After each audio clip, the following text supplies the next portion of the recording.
Hi, boys and girls. Today we are going to be talking about author's purpose. As we're talking about author's purpose, we're going to be using our story called Spoon that we started yesterday. Remember, there are 3 reasons why authors usually will write a book: to persuade, to inform, or to entertain. So if the author wrote a book to persuade, they might want to try to get you to do something or think like them. If they wrote a book to inform, they want to give you some facts and some information. And if they wrote it to entertain, they just want you to enjoy it. So I'm going to read the book Spoon to you, and then we're going to take a look and kind of decide on our own for our assignment what the purpose is. What did the author intend when he wrote this book? Oh, when she wrote this book. Here we go.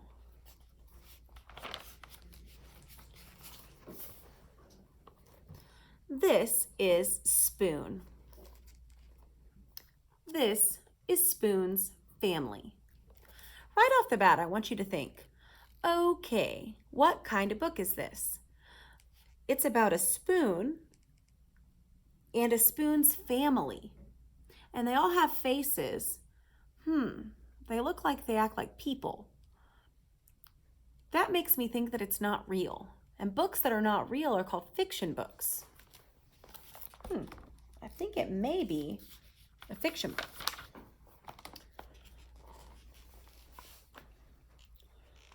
On Sundays, Spoon goes to visit his Aunt Silver. He has to be on his very best behavior there. She's very fancy and proper. Goodbye, darling. Ta-ta! So remember, proper was one of our vocabulary words, and proper just means always on your best behavior and having the best manners. At bedtime, Spoon likes to hear the story about his adventurous great-grandmother who fell in love with a dish and ran off to a distant island.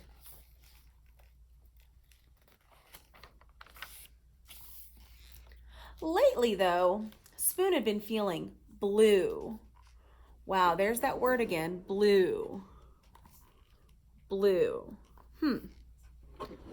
That means kind of sad. So he had been feeling a little bit sad.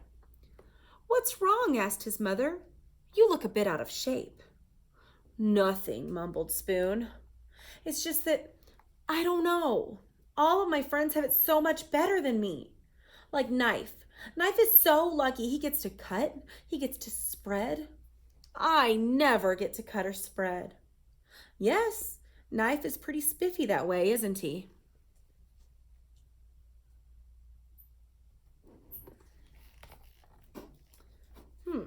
I wonder why Spoon thinks Knife is so lucky. And Fork. Fork is so lucky. She gets to go practically everywhere. I bet she never goes stir crazy like I do. Fork does get out and make herself useful, doesn't she? There's another one of our vocabulary words, useful. And then you see all the things that Fork can do. Fork's getting some hamburgers off the grill, having a salad, helping with pasta. Fork gets to help with cake. Wow, these pictures really help me understand. They're helping me to clarify so that I understand why he's a little bit jealous of Fork.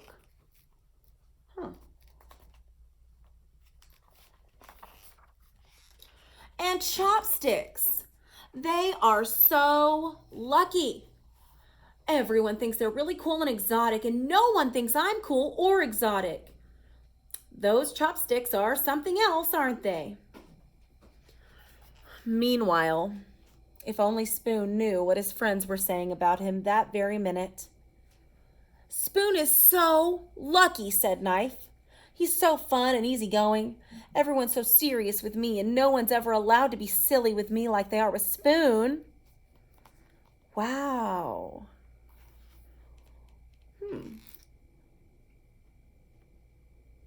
It seems like this is just reinforcing that this book is for sure a fiction book, because I see the knives are talking and the spoons look like they're dancing on top of a pot, but everybody has a face. This is definitely a fiction book.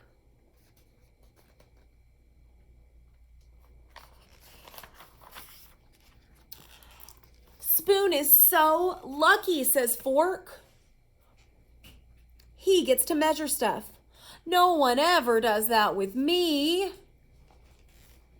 Wow. Fork says that Spoon is lucky because he can measure stuff. And I'm not exactly sure what that means, but if I look at the picture, I can kind of see that the spoon is scooping things into the measuring cup.